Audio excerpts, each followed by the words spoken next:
नाज़रीन, नेतन्याहू के लिए दो बड़ी मुश्किलें आ चुकी हैं।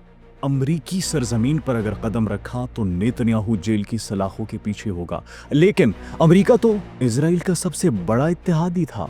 यह ऐलान किसकी जानिब से किया गया? नाज़रीन, 142 मुमालिक इजराइल के खिलाफ हो चुके हैं। दो रियासती हल के लिए उन्होंने वोट दिया है और वो फलस्तीन को एक आजाद रियासत के तौर पर देखना चाहते हैं। अमेरिका की जानिब से भारत की गर्दन दबोच दी गई है।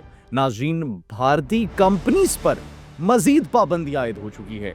पूरी दुनिया के अंदर अमेरिका ने कहा कि इनके साथ हम ट्रेड नहीं करेंगे, एक्सपोर्ट इंपोर्ट इनके साथ नहीं होगी। नाज़रीन, सिर्फ यही नहीं, लंदन में दिफाई नुमाइश हुई और पाकिस्तानी पवेलियन की धूम थी। पाकिस्तानी जो वेपन्स थे और पाकिस्तान के वहां पर जो जंगी साजो सामान और मुख्तलिफ किस्म के आलात वहां पर पड़े थे, नाज़रीन, हर किसी की तवज्जो उन आलात की जानिब मरकूज हो गई थी। सिर्फ यही नहीं नाज़रीन, बल्कि भारत अब जब पूरी दुनिया की जानिब से उन्हें एक शटअप कॉल मिली है, स्टेल्थ फाइटर जेट्स खरीदने का उनका जो ख्वाब था वो पूरा नहीं हो सका।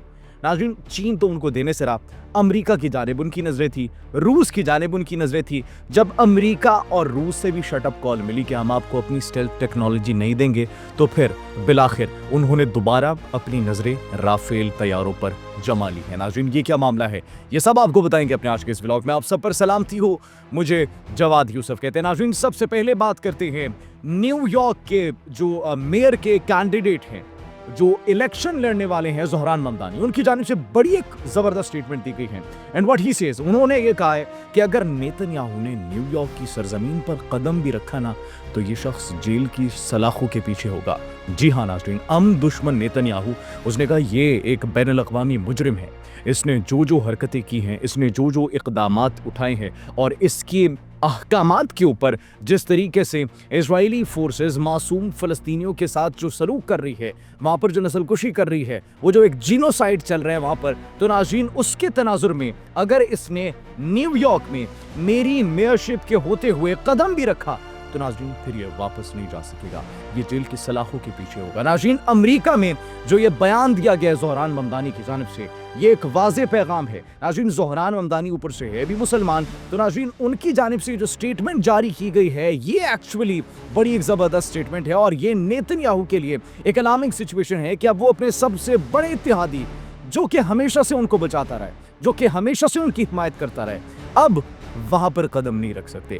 अगर उन्होंने वहां पर कदम रखा तो he'll have to bear the consequences of that। नाज़रीन, Netanyahu is in extreme trouble right now। सिर्फ यही नहीं नाज़रीन, बल्कि 142 countries have stood for the two Palestinian। नाज़रीन, दो रियासती हल के लिए एक आज़ाद फ़लस्तीनी रियासत को वो देखना चाहते, तो उसके लिए उन्होंने वोट दिया है। और नाज़रीन, ये सलामती कौंसिल का इजलास होता है, उसके अंदर 142 मुमालिक खड़े होते हैं और ये ऐलान करते हैं कि हम फ़लस्तीन को एक आज़ाद रियासत के तौर पर तस्लीम करना चाहते हैं, देखना चाहते हैं।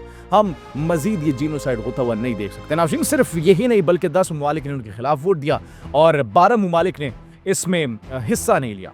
तो नाज़रीन, ये भी अब नेतन्याहू के लिए दूसरी बड़ी मुश्किल आ चुकी है। एक ये कि वो अमरीकी सरजमीन पर अब कदम नहीं रख सकेंगे, और दूसरी ये कि नाज़रीन 142 मुमालिक फ़लस्तीन को एक आज़ाद रियासत के तौर पर देखना चाहते हैं। नाज़रीन, अगर अमरीका की बात की जाए, अमरीका के किरदार के, नाज़रीन, तो अमरीका ने भारत की गर्दन पर पैर रख दिए हैं, उनकी शान से मजीद बंद की जा रही है। हाउ 32 मजीद कंपनीज पर पाबंदी लगाई गई है, और दूसरे नंबर पर जो सबसे ज़्यादा कंपनीज है जिनके ऊपर पाबंदी लगाई, दैट्स इंडिया। भारत की उन कंपनीज के साथ ट्रेड नहीं की जाएगी। इंपोर्ट एक्सपोर्ट खत्म, बायकॉट, तिजारती पाबंदियां तो हम देख रहे थे, टैरिफ्स तो हम देख रहे थे, अब नाज़रीन उनकी मजीद कंपनीज पर पाबंदियां भी आयद कर दी गई हैं। मुख्तलिफ कंपनीज हैं, उनमें चीन की कंपनीज भी शामिल है, साथ ही साथ ईरान की कंपनीज भी शामिल है, कुछ तुर्किया की और कुछ दुबई यूएई की भी कंपनीज जो है वो शामिल है। नाज़रीन, अब यहाँ पर जो इम्पॉर्टेंट चीज़ है वो ये है कि भारत के ऊपर एक तो तिजारती पाबंदियां लग रही हैं, भारत की सांसें बंद की जा रही, उनको स्पेस मजीद नहीं दी जा रही। दूसरी जानिब भारत को रुसवाई का सामना इसलिए करना पड़े नाज़रीन कि वो बड़ी कोशिश कर रहे थे स्टेल्थ टेक्नोलॉजी हासिल करने की, क्योंकि J-35 नाज़रीन हमें पता है वो कभी भी किसी भी वक्त पाकिस्तान पहुंच सकता है। ऑफिशियली इंडक्शन चाइना ने अपनी आर्मी में तो उसकी बहुत जल्द हो जाएगी, और ये जो दिफाई नुमाइश और ये जो एक बहुत बड़ी परेड की गई थी 80वीं सालगिरह पर जंग अजीम दोम की, तो नाज़रीन उसमें जो उन्होंने पूरी दुनिया को एक मैसेज दिया और 5 मुख्तलिफ वर्जन्स के स्टेल्थ फाइटर जेट्स, किसी मुल्क के पास एक स्टेल्थ फाइटर जेट होगा, 2 होंगे, 5 मुख्तलिफ वर्जन्स के stealth fighter jets 5th generation के। तो नाज़रीन ये पूरी दुनिया को एक पैगाम था कि ऑल्दो हमारी पॉलिसी दिफाई है, अटैक फर्स्ट पर हम यकीन नहीं रखते, लेकिन अगर किसी ने किया तो हम मुकम्मल तौर पर तैयार हैं। चाइना से तो मिलने वाले नहीं है भारत को 5th जनरेशन के। नज़रें कहाँ पर थी? F-35 पर थी, रूस के सुखोई 57 पर थी।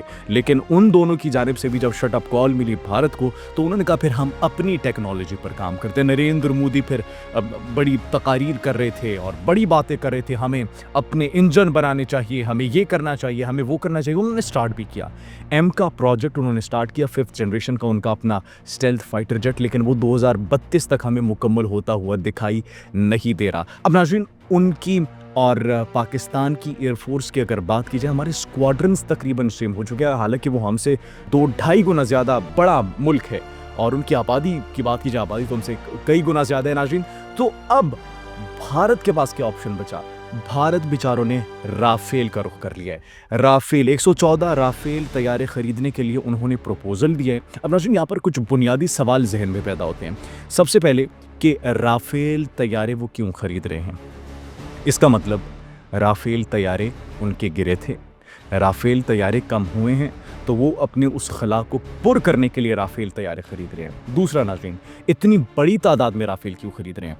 स्टेल्थ टेक्नोलॉजी तो उनको मिलने से रही, अब इतनी बड़ी तादाद में राफेल तैयारे खरीदे हैं, वो ये सोच रहे हैं कि शायद हम नंबर्स में मज़ीद ज़्यादा हो जाएंगे, हमारी जो एक नंबरिंग है, हमारी तादाद है, वो ज़्यादा हो जाएगी, तो फिर शायद हम पाकिस्तान का मुकाबला कर सकें। लेकिन नाज़रीन काफिर है तो शमशीर पे करता है भरोसा, मोमिन है तो बेतेग भी लड़ता है सिपाही। वो शायद भूल चुके हैं कि उनका किस कौम से पंगा पड़े, तो इसका कोई फ़ायदा उनको नहीं होगा, ऐसा फ़ायदा नहीं होगा नाज़रीन। तो वो जितने मर्जी लड़ाका तैयारे खरीद रहे हैं, हमें पता है कि हमने राफेल तैयारों का क्या हाल किया था, और आगे भी वो अपनी मर्जी से हैं, पूरे शौक से हैं, उनके साथ जो होगा वो फिर पूरी दुनिया देखेगी। नाज़रीन लंदन में एक बहुत बड़ी दिफाई नुमाइश हुई है, और ये थी defence and security equipment international एक इवेंट था, और उसमें पाकिस्तानी पवेलियन की धूम मची हुई थी। चूँकि मई में पाकिस्तान और भारत की कशीदगी हुई, इसमें जो पाकिस्तान ने टेक्नोलॉजी इस्तेमाल की, इलेक्ट्रॉनिक वॉरफेयर जो इस्तेमाल किया, अब नाज़रीन उस दिफाई नुमाइश में सबकी तवज्जो उन इक्विपमेंट्स के ऊपर मरकूज़ हो गई, जो कि पाकिस्तान की एक बहुत बड़ी कामयाबी है। अब पाकिस्तान को इंटरनेशनल लेवल पे पजीराई मिल रही है, और लोगों की तवज्जो, लोगों की जो एक अट्रैक्शन है वो टुवर्ड्स पाकिस्तान हमें बढ़ती हुई दिखाई दे रही है, because of its military leadership, because of its political leadership, and because of the reaction that we give to India. India ने जो ऑपरेशन सिंदूर लॉन्च किया था, उसके जवाब में जो हमने ऑपरेशन बुनियानो मरसूस किया, और फिर अल्लाह सुब्हानहू व तआला के करम से जो पाकिस्तान ने कामयाबी हासिल की, तो पूरी दुनिया की तवज्जो जो है वो पाकिस्तान पर मरकूज़ हो गई है। तो नाज़रीन ये एक बहुत बड़ी कामयाबी है भारत के लिए। मज़ीद पाबंदियाँ इंतज़ार करिए, नेतन्याहू के गिर्द घेरा तंग होता जा रहा है। नाज़रीन आप इस बारे में क्या सोचते हैं? कमेंट सेक्शन में अपनी कीमती राय से ज़रूर आगाह कीजिएगा। अपना बहुत ख्याल रखिए। अल्लाह निगहबान।